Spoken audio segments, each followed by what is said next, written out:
In this journey, one of the toughest things to do is to reinsert ourselves back into a society that we just recently got pulled out of. Remembering that after isolation, there's still a life out there for us to live. Sometimes it can be overwhelming to understand that even after a significant period of growth and reflection, the world still doesn't owe us anything. Now that may be triggering for some, because perhaps beneath the surface, it would be nice to think that we would be compensated for all the hard work that we put into ourselves. But the hard truth about this concept is simply this: just because we've changed doesn't mean the rest of the world has to, nor is it obligated to. This is something we slightly went over in the previous episode in regards to our relationships with people. So we ask ourselves, what are we missing?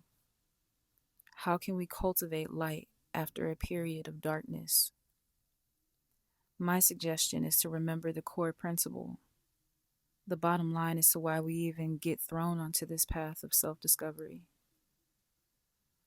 We must remember that it is not our duty to change the world or expect it to change with us, but by understanding that as we grow, our perspective changes.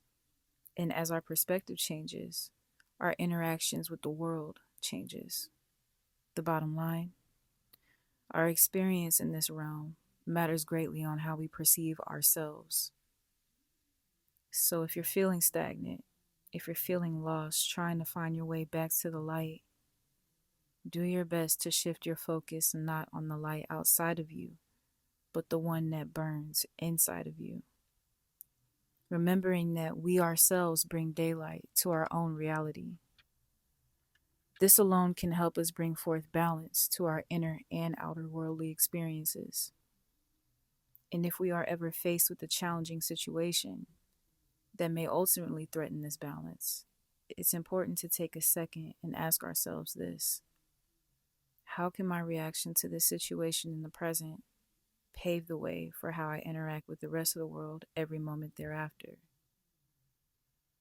It is in these moments where we find our truth, where we find our way back to the light, because maybe it was never really dark to begin with.